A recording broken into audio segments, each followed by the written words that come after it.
सोने पे सुहागा साबित होगा टूरिस्ट विलेज नेटवर्क। उपराज्यपाल ने योजना सफल होने की जताई उम्मीद। कहा रोजगार के अवसर खुलने से युवाओं को मिलेगा फायदा। अछूते स्थल पर्यटनों से होंगे गुलजार।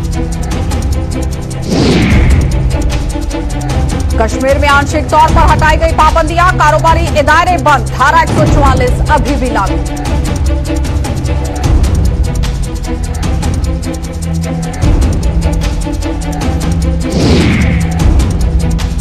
और बिश्नाह के कोठी गांव में बिजली विभाग की लापरवाही से 1 महीने में गई दूसरी जान। फिर करंट लगने से एक शख्स ने गंवाई जान। लोगों ने प्रदर्शन कर सुनवाई न करने का लगाया आरोप।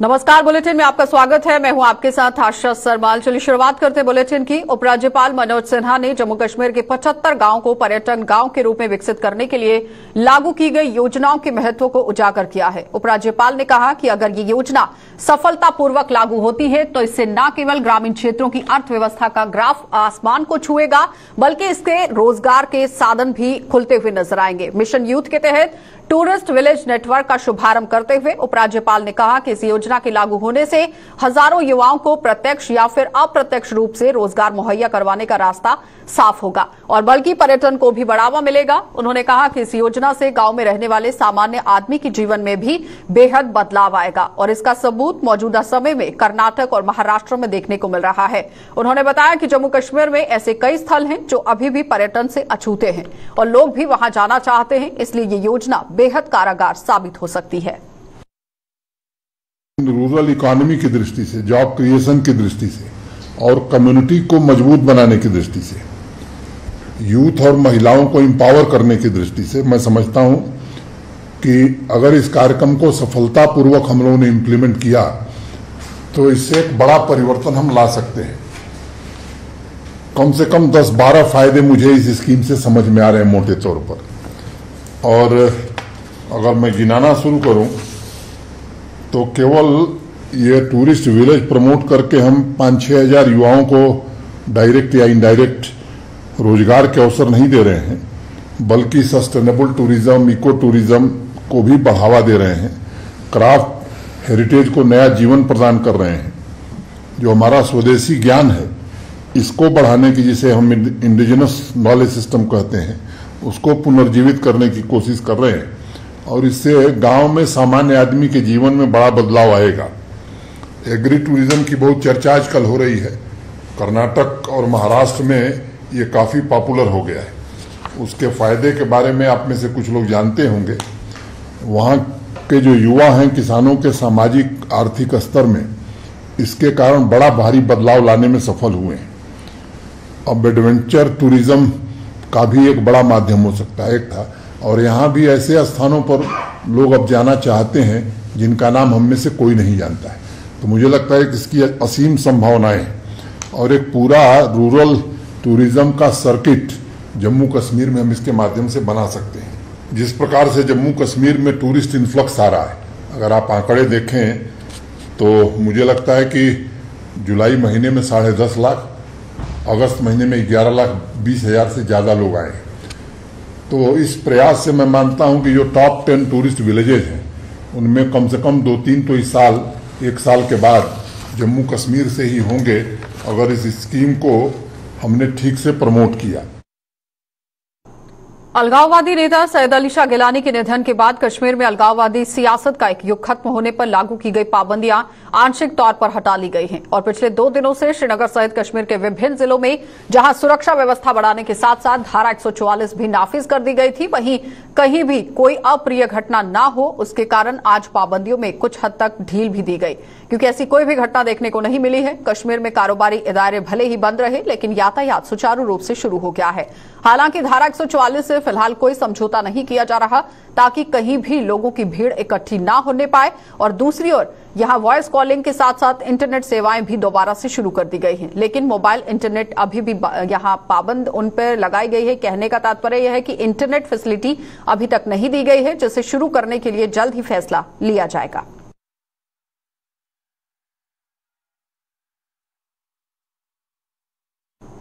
तो जम्मू श्रीनगर हाईवे पर 2 दिन के बाद यातायात बहाल कर दिया गया है और जम्मू श्रीनगर हाईवे के अलावा 86 किलोमीटर लंबी ऐतिहासिक मुगल रोड और अनंतनाग सिंथन किश्तवाड़ मार्ग पर भी गाड़ियों की आवाजाही को इजाजत दे दी गई है। अलगाववादी नेता सैयद अली शाह गिलानी के निधन के बाद इन सभी मार्गों पर एहतियातन यातायात रोक दिया गया था। जम्मू श्रीनगर हाईवे पर हल्के वाहनों की 2 तरफा आवाजाही जबकि भारी वाहनों को आज जम्मू से श्रीनगर तक जाने की इजाजत दी गई। दूसरी ओर मुगल रोड पर भी हल्के वाहनों को 2 तरफा आवाजाही की इजाजत दी गई जबकि भारी वाहनों को शोपिया से पुंछ तक आने की ही अनुमति दी गई।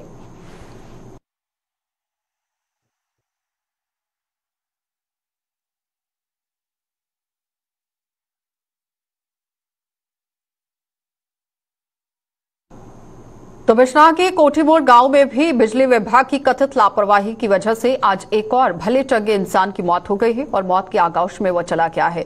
इस गांव में लोगों के घरों के नजदीक से होकर गुजर रही सालों पुरानी बिजली की तारें लगातार जानलेवा साबित हो रही हैं, जिनकी चपेट में आने से करंट लगकर आज एक शख्स की मौत हो गई है। और बिजली विभाग पर लापरवाही का आरोप लगाते हुए स्थानीय लोगों ने भी जोरदार प्रदर्शन किया। मृतक की पहचान 50 वर्षीय नरेश कुमार पुत्र हरबंस लाल के रूप में की गई, जो मूल रूप से पंजाब का रहने वाला था और यहां शादी ब्याहों में बजने वाले बैंड का कारोबार करता था। नरेश कुमार आज अपनी कारोबारी दायरे के बाहर लगे हुए बैनर को दुरुस्त कर रहा था कि अचानक इन तारों की चपेट में आ गया और अस्पताल पहुंचाने से पहले ही यहां डॉक्टर ने उसे मृत घोषित कर दिया। और प्रदर्शन करने वाले लोगों के मुताबिक पिछले महीने भी इन्हीं तारों की चपेट में आने से एक व्यक्ति की मौत हो गई थी, लेकिन इसके बावजूद भी बिजली विभाग ने इन तारों को लेकर कोई काम नहीं किया। फैमिली पूरी ऊपर रही है तो बच्चे ऊपर रहिंदे, ऊपर देखो तार पूरी जी ऊपर एक्सपायर हुई हुई तो इनका कोई वो नहीं है। पहले भी पिछले महीने भी एक बंदा जो खत्म हो चुका तो इस बार भी हूँ देखो 3 घंटे पहले एक हादसा हूँ और होया तो ये वास्ते बिजली डिपार्टमेंट जो कोई काम नहीं कर रही है। पहले भी सारे सरपंच साहब होर ने कार्रवाई पहले की पर ये अलावा कोई इन्होंने काम नहीं किया। तो सारा इो काम है कि ये काम जो जल्दी जल्दी किया जाए। कठुआ में एक होटल से आज एक व्यक्ति का संदिग्ध परिस्थितियों में शव मिलने से वहां पर सनसनी फैल गई। मृतक की पहचान 35 वर्षीय जितेंद्र कुमार पुत्र हरबंस लाल निवासी वार्ड नंबर 7 कठुआ के रूप में की गई। होटल के रिकॉर्ड के मुताबिक शुक्रवार रात 8:30 बजे के करीब इस होटल में कमरा लिया गया था और आज सुबह जब काफी समय तक ये बाहर नहीं निकला तो होटल कर्मियों ने शक होने पर कमरा खुलवाया और भीतर वो मृत हालत में पड़ा हुआ था। इसकी सूचना पुलिस को दी गई और एफएसएल टीम ने भी यहां मौके पर पहुंचकर कार्यवाही शुरू कर दी है। जांच कर शव को पोस्टमार्टम के लिए अस्पताल पहुंचाया है।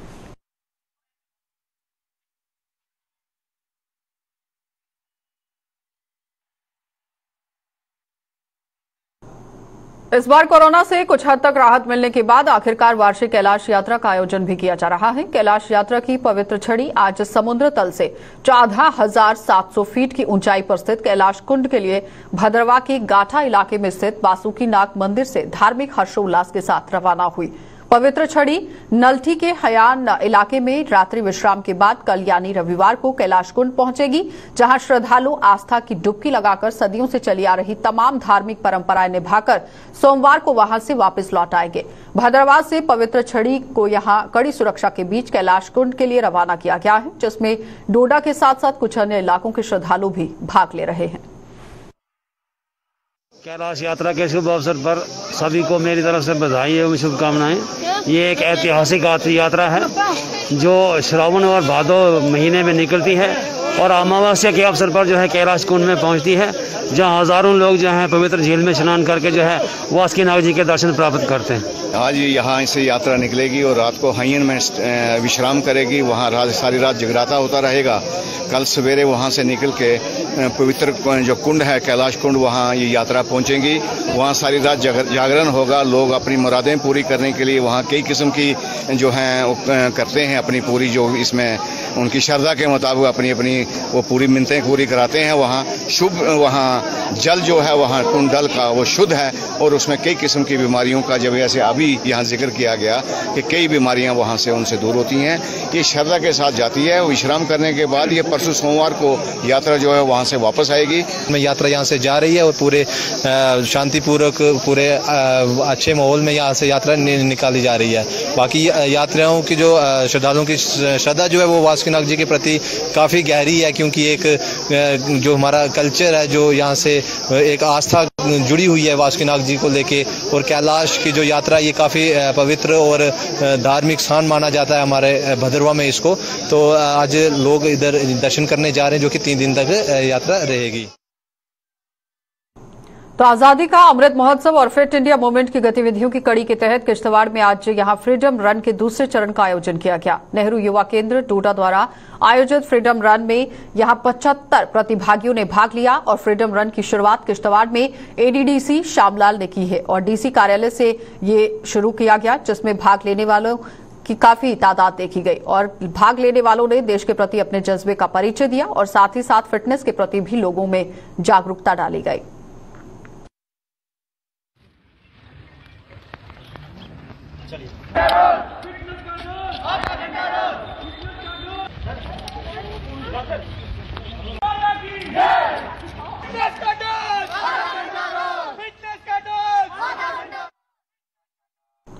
डोडा कस्बे के बीचों बीच बने ऑटो स्टैंड की दुर्दशा। ऑटो चालक अपने परिवार का पेट भरने वालों के लिए भी अब आप देखिए जी का जंजाल बनता हुआ नजर आ रहा है। ऑटो स्टैंड पर उखड़ी हुई सड़क और वहां पर पड़े हुए बड़े बड़े गड्ढे अक्सर यहां पूरी तरह से हादसों को न्योता देते हैं और अक्सर यहां पानी से भी भरे रहते हैं। तो स्थानीय प्रशासन को ये बिल्कुल भी नजर नहीं आ रहा, जिसके चलते रोज कुआं खोदकर रोज पानी पीने वाले ये लोग बेहद आहत हो गए हैं। ऑटो चालकों का कहना है कि रोजाना 20 रुपए अड्डा फीस अदा करने के बावजूद भी सुविधा के नाम पर कोई सुविधा हाथ नहीं लग रही है, सिवाय दुविधाओं के। यहाँ हमारे बस स्टैंड के अंदर जो है खड्डा बहुत बड़ा बना हुआ है और इसमें जो अक्सर पानी जमा रहता है। धूप में भी पानी रहता है, जब बारिश होती है तो बहुत ज़्यादा पानी, जिसकी वजह से छींटे पड़ती है और सवारियाँ आने में भी जो है गुरेज करते हैं कि भाई हमारे कपड़े खराब हो रहे हैं, हम कैसे स्टैंड के अंदर आए। और हम जो है रोजाना का टोन वालों के लिए जो है 20 रुपये दिन का भरते हैं, उसके बावजूद भी हमें जो ये दिक्कत का सामना करना पड़ता है। सर 4-5 साल से ऑटो चला रहे हैं यहाँ पे। ओल्ड बस स्टैंड के अंदर हम दिन का 20 रुपये पर डे का अड्डा देते हैं। आप देख लो कि इतना बड़ा खड्डा है, यहाँ पे सवारी को दिक्कत होती है बैठने में। जो भी गाड़ी तेजी से आती है सवारियों पे छींटे पड़ती है, कभी कभार हम पे भी पड़ती है हम जब खड़े होते हैं। तो हम एडमिनिस्ट्रेशन से ये अपील करते हैं कि इस बस स्टैंड ऑटो स्टैंड की तरफ गौर किया जाए कि यहाँ पे इतना खड्डा है, मेन सिटी है। तो अच्छा कोशिश तो की है हमने, 1-2 बार तो बोला है, तो मगर फिर भी आप ये देख सकते हो कि क्या हालत है यहाँ पे ओल्ड ऑटो स्टैंड की। तो जम्मू शहर को हरा भरा रखने और पर्यावरण संरक्षण में अब जम्मू के लोग भी अपनी भागीदारी निभाने लगे हैं। इसी कड़ी में जम्मू के त्रिकुटा नगर के सेक्टर नंबर 4 के लोगों ने भी जम्मू नगर निगम के साथ मिलकर वहां बने पार्क को गोद ले लिया है। इस पार्क के रखरखाव और इसे हरा भरा रखने में अब स्थानीय लोग जम्मू नगर निगम के साथ मिलकर अपना योगदान दे रहे हैं। खास बात यह है कि इस पार्क में लोगों द्वारा औषधीय पौधे लगाए जा रहे हैं, जिनका जायजा आज निगम की कमिश्नर अवनी लवासा ने लिया। जो हम सेक्टर 4 त्रिकुटा नगर में आए हैं, एक बहुत ही अच्छा इनिशिएटिव है जो यहाँ एक सिटीजन ने लिया है, जो adopt park Jammu municipal corporation के साथ पार्टनरशिप में वो ये पार्क मेंटेन भी कर रहे हैं, यहाँ पे मेडिसिनल प्लांट्स भी लगा रहे हैं। तो ये बहुत अच्छा एग्जाम्पल है गवर्नमेंट और सिटीजन पार्टनरशिप का। मेरी सब सिटीजन से रिक्वेस्ट है कि आगे बढ़ें और अपने शहर की रिस्पॉन्सिबिलिटी हमारे साथ मिलकर उठाएं। Thank you. ग्रामीण हलकों के लोगों का आज जिस तरह से परेशानी के सबब से गुजरना पड़ रहा है, उसका समाधान करने के लिए आयोजित किए जा रहे ब्लॉक दिवस की एक कड़ी के तहत आज रामगढ़ सेक्टर के चमलियाल गांव में एक कैंप का आयोजन किया गया। सांबा के एसीआर राजीव मगोत्रा की अगुवाई में आयोजित इस कैंप में कुछ पंचायतों के प्रतिनिधियों की मौजूदगी में लोगों की समस्याएं सुनी गई, जिनमें से कुछ का हल मौके पर ही कर दिया गया, जबकि अन्य के हल के लिए संबंधित विभागों के अधिकारियों को दिशा निर्देश दिए गए। एक पब्लिक इंटरेक्शन रखी हुई थी। काफ़ी लोग दिन से डिमांड आ रही थी कि कुछ लोगों की समस्याएं हैं जो कि मौके पे जो हैं वो सॉल्व की जाएं। तो इसके लिए मैं इस वक्त चामलियाल के यहाँ से बोल रहा हूँ, चामलियाल मंदिर, बाबा चामलियाल के मंदिर से। तो आज काफ़ी अच्छा इंटरेक्शन रहा। तो ये वन साइडेड नहीं था, लोगों ने, पीएआईज ने और बाकी जो अफसर थे उनके साथ रूबरू बात हुई है और जितनी जो इनको हिदायत दी गई हैं कि जो हमारे लेवल पे हो सकती हैं वो हल करने की कोशिश की है। बाकियों के लिए डायरेक्शंस जो हैं वो दे दी गई हुई हैं। तो हम आगे भी मिलते रहेंगे। कुछ मैंने इनको एडवाइस भी की है कि कैसे अपनी जो डिमांड्स हैं वो आपको जो गवर्नमेंट को दिखानी है, बतानी है। तो इसके लिए ये एक कंटिन्यूअस प्रोसेस है। ये प्रोसेस आज नहीं थमेगा, ये चलता जाएगा और हम फीडबैक लेंगे। जब नेक्स्ट बार आएंगे तो पूछेंगे कि लोगों की समस्याएं कितनी हल हुई हैं, अफसरों को उसका जवाब देना हो। पिछले दिनों जम्मू के कुंजानी बाईपास पर अतिक्रमण के खिलाफ चलाए गए बड़े अभियान के बाद national highway authority of India ने आज शहर की नरवाल इलाके में भी हद से बाहर जाकर सरकारी जमीन कब्जाने वाले लोगों पर करारा यहां शिकंजा कसा है। और national highway authority of India ने यहां पूरी तरह से जो उनका अमला था वो पहुंचा हुआ था और अमले ने जम्मू के एडीसी की अगुवाई में यह अभियान चलाते हुए कई लोगों द्वारा किए गए अतिक्रमण पर पीला पंजा चला दिया और भविष्य में ऐसा करने पर उनके खिलाफ कानूनी कार्यवाही करने की बात कही। एडीसी ने बताया कि ये अभियान अब यहां जोर पकड़ चुका है और सरकारी जमीनों को कब्जा कर और उनका अवैध निर्माण कर अपना हक जताने वालों को बख्शा नहीं जाएगा। जो हमारी तहसील है बहू, जहां से स्टार्ट हुई कटवानी जो है वो तहसील जम्मू साउथ की, उसके बाद तहसील बहू आती है। तहसील बहू का जो एंड है वो वावे जो है, उसके बाद तहसील जम्मू आती है। जहाँ तक बहू चलेगी वहाँ तक एंटी इंक्रोचमेंट ड्राइव काफी सामने कितने दिन ये ड्राइव नेशनल हाईवे 44 के लिए जो एंटी इंक्रोचमेंट ड्राइव है चलते रहेंगे।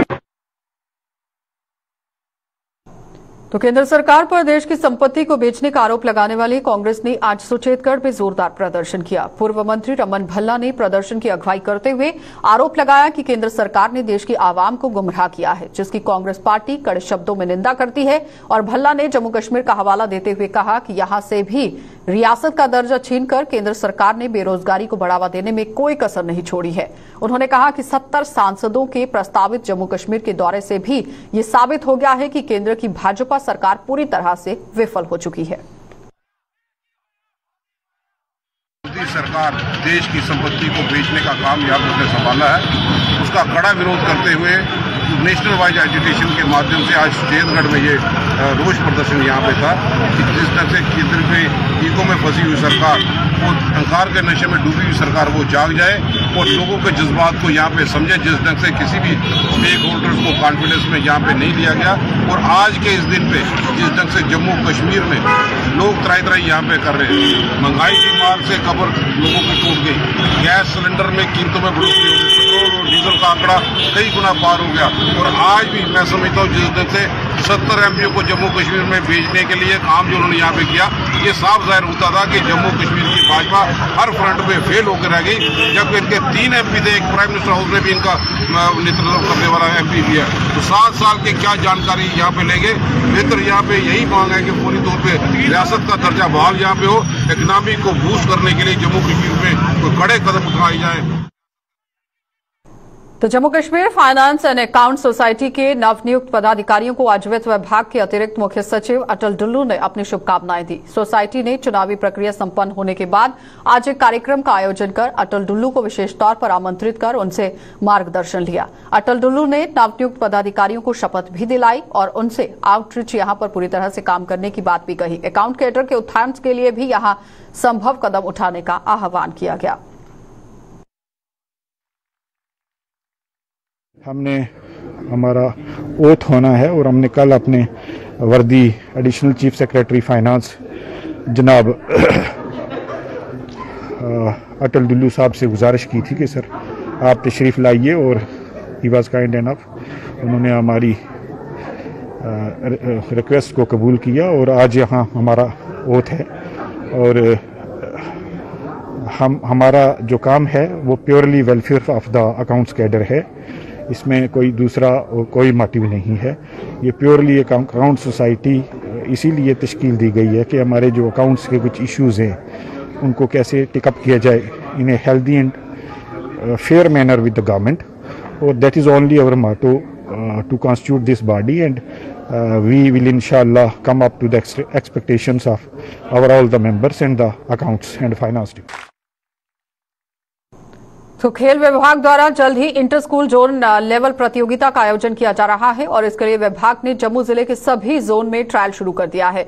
इसी कड़ी में आरसपुरा जोन में भी आज विभिन्न खेल प्रतियोगिताओं के लिए ट्रायल लिए गए, जिनमें से बड़ी संख्या में अंडर 14, अंडर 17 और अंडर 19 आयु वर्ग के बच्चों ने भाग लिया। इस प्रतियोगिता को लेकर बच्चों में भारी उत्साह देखा गया और इन ट्रायल्स में जोन के करीब 210 बच्चे भाग ले रहे हैं। इस अवसर पर district youth services and sports officer Jammu Sukhdev Raj Sharma और कार्यकारी zonal physical education officer Kovid Singh भी मौजूद रहे।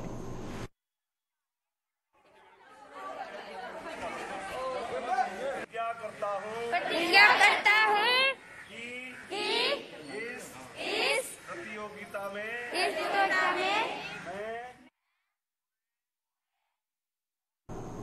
तो कश्मीर घाटी के हिंदू तीर्थ स्थलों को बचाने के लिए यहां टेम्पल्स एंड श्राइन बिल को जल्द पास करने की मांग को लेकर जम्मू में कश्मीरी पंडितों ने आज प्रदर्शन किया। पंडित प्रेमनाथ भट्ट मेमोरियल ट्रस्ट के बैनर तले हुए इस प्रदर्शन के दौरान वक्फ बोर्ड और श्री गुरुद्वारा, जो कि गुरुद्वारा प्रबंधक बोर्ड है, इसकी तर्ज पर टेम्पल्स एंड श्राइन बिल की संसद में भी मंजूरी दिए जाने की मांग की गई। कश्मीरी पंडितों ने उपराज्यपाल से मांग की है कि वे उन्हें भी विश्वास में लेकर कश्मीर के मंदिरों में संरक्षण पर उनके साथ विचार विमर्श करें।